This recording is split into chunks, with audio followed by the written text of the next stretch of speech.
Welcome to this playthrough, at least I'll attempt to make a playthrough, to Enemy Action Kharkov. It's designed by John Butterfield and by Compass Games. This is the second installment of the Enemy Action series, and it's actually three games in one. There is the classical two-player game, but our main is the solo games. There is the German solo, which we'll attempt to try, and there's also the Soviet solo, where we of course control the Soviets. There are separate rules, of course, for all of the three games. I decided to get my hands into German solo. I have seen most of the people have started with Soviet solo, but there are a couple of very good videos about German solo also. But I was more interested in German solo, that is playing defense. For a change, I was mainly playing offense in the previous in Enemy Action 10, so I'm now playing defense. Well,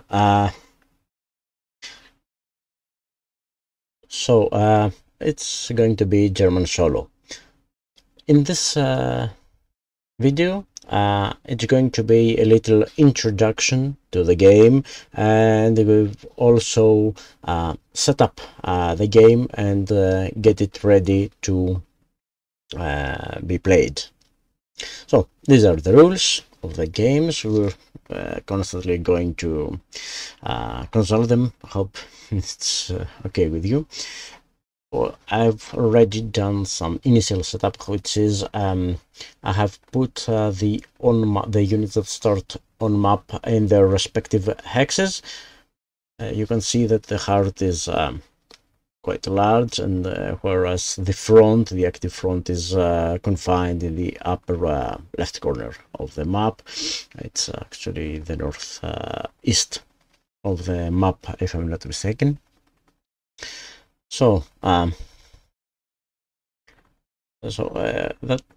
did we do this? Let's get a unit. These are the playing pieces. There are some problems with the focus in this first part of the video. Sorry, there's a glitch. It will going to be fixed later. Okay, so this is 48th Corps and gray German unit. Yeah, it's not focusing, I know, but you can see the big four left hand side. It represents the combat strength of the unit, and the 6 it's the movement points of the units, and I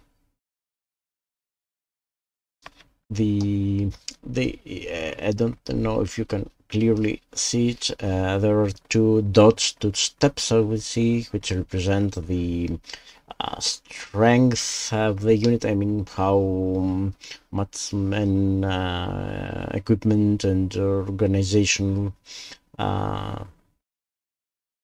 is for this unit. And there's also the middle number. The O2 is the selector number, which will become handy as we decide various stuff. It has pretty much some significant actions. Yeah, no, you can see it. You can.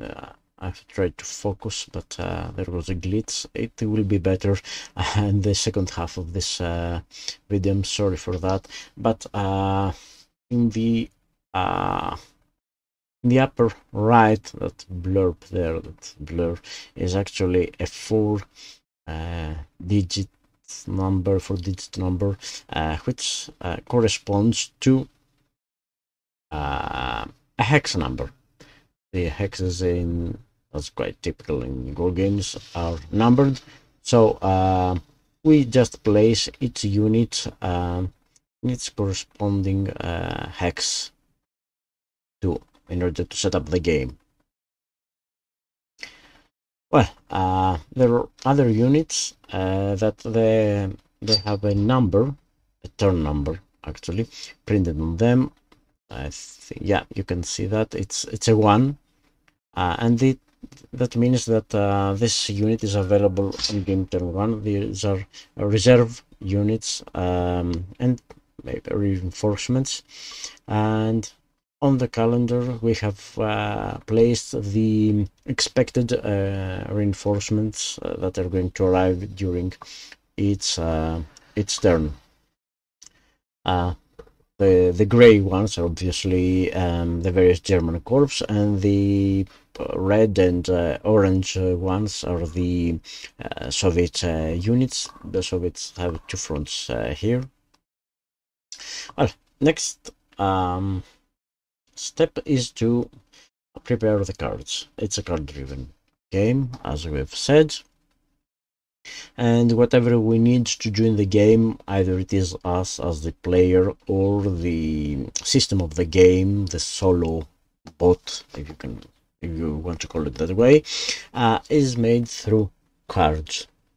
Okay, let's see how we set up the German cards. There is this German command display with places for cards, and where we manage our cards for the rest of the game. There are essentially two kinds of cards. Primary cards, you can count on drawing them every turn of the game, and there's these cards, they're supplemental cards, and you will get a random selection of these each turn. These cards, the other cards, are entering play in later turns. Let's see, for example, this one enters game turn 2. This card comes in game turn 6, so we'll get them there. So, according to the rules, we separate the cards, and this green card number P41, starts in our hand, so that's predetermined, and it's already immediately available. Let me put it there for a bit. So now these are supplemental cards available for this turn. What we do is we shuffle. Okay, there are only 4, but okay, we'll shuffle them. Then we get the primary cards. A bit of shuffling hasn't hurt anyone. Okay, these go there, and they're available according to the rules, but also they're over there on the calendar. It says that we get 2 cards from the available supplemental cards. We get 2, and we get them to our draw pile. And now we shuffle the cards, and that's going to be our draw pile from the turn. I should have got some sleeves for the cards, but shipping costs are actually more than the value of the sleeves, so well, whenever I get myself to a physical store, I'll try and get some sleeves for these. Okay, so these are draw pile for the turn, and our hand for the first turn is 4 cards. 1 is already there, so we've got another 3 cards. Okay, so that's 4 cards. These are for our hand for the first impulse. And yeah, they seem few, and they are few, so we have to be very careful, and that's probably because we play defense, and we haven't been able to mobilize our forces, and you know, maybe we were taken by surprise, but we have to think very carefully about what we will be doing. Let's see the Soviet cards now. There is a deck of cards.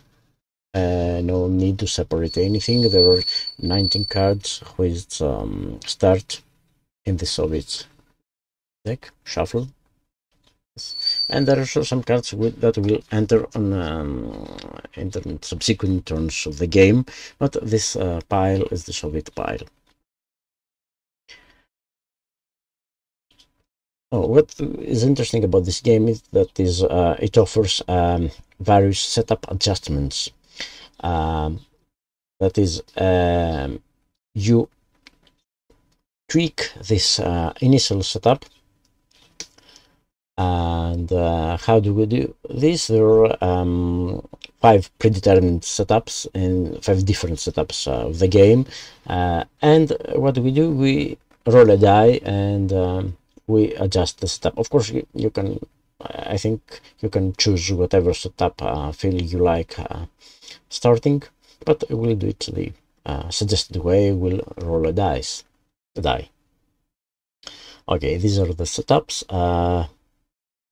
You can see there is a graphic representation there, and at the end of your adjustment, the setup has to match what you see in the picture, and of course there are written instructions. So we roll the die.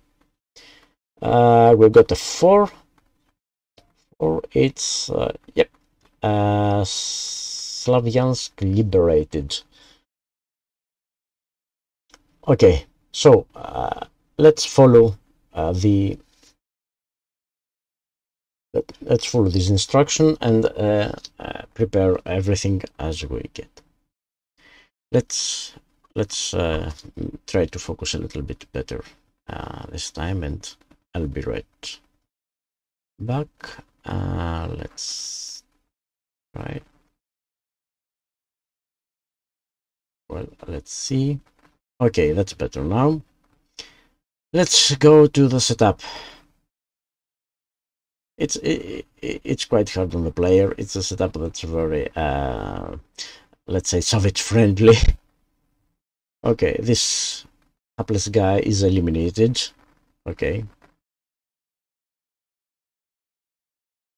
we get it to the eliminated box. Then we change the position of the various units as instructed by the rules. Okay, so let's see.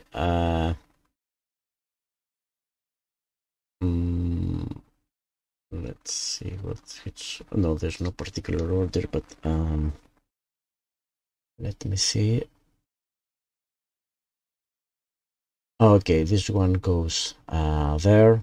Third Popov has advanced obviously after the combat, and this one has reinforced battle. Yeah, they can do it. The reserves can reinforce battle, so it has appeared on the map. This one has gone there. And now let's see.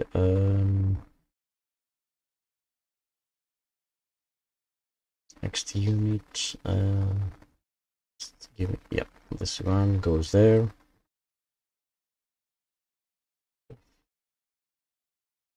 And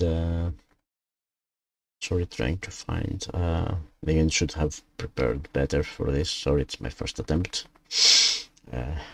at doing these videos. Yep, this one goes. It has actually gone into Slavyansk.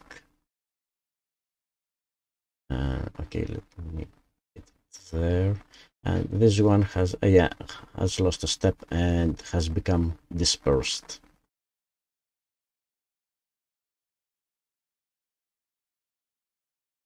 It has some various disadvantages during the game. Let's say dispersed unit. We'll come to it when it's time to discuss. Okay, next have we got? Okay. Yeah, this one. Yeah, this one loses a step. No.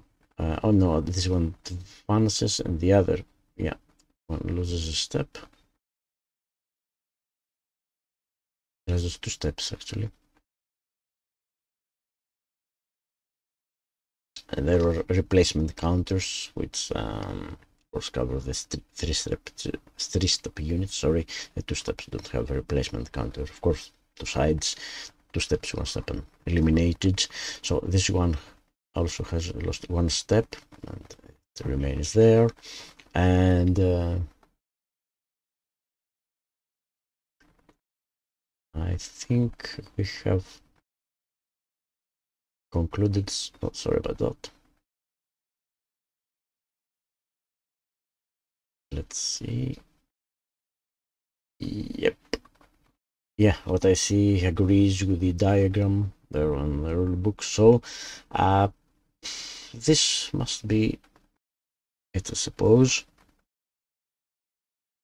Now we have to take off some Soviet cards from the Soviet deck, because they supposedly have been used in order to achieve to this setup adjustment. Sorry. So let me see. Let me find these cards. It's and okay, we get 4 cards off our deck, and we shuffle again the rest of the cards and place them on the command display. Let me just zoom out, and yeah, these 4 cards have already been used, so they go to discards. Now, another point is that the victory points are only counted for Soviets, and the point is that almost everything on the map is German. Every town which has a VP hex, and certain hexes are in German hands, and we lose them, and the Soviets gain victory points. So we only count Soviet points. So it's this Slavyansk is +2 VP for the Soviets, so they start at 4 VP instead of 2, because they already had 2 towns. But now that there are 4, it makes it harder for us. And the last step for our setup is to set up the objectives for each front. There are 2 fronts, the Voronezh front and the Southwest front. The Voronezh are let's say yellowish orange ones, and the Southwest front are the red units. For example, here Popov is Southwest front. And how do we place them? There is a table in the rule book which say at which hex they have to go at the beginning of the game. So Southwest front goes there. You can see it's crossroads. I think it's quite important, short road, and this colored hexes means that these are logistical hexes for the Soviets, which have to play a role later in the game. And I think that's all for setup. Let's present. Let's make a short presentation. There's the other front, the Voronezh front. It goes to that town Zmiev, and that's where the units of the Voronezh front will aim to go. The other guns, of course, going to the other hex. They're quite close. Okay, just let's say, yeah, there are VP hexes that are not towns like this one, because it matters for the supply of the units of the armies.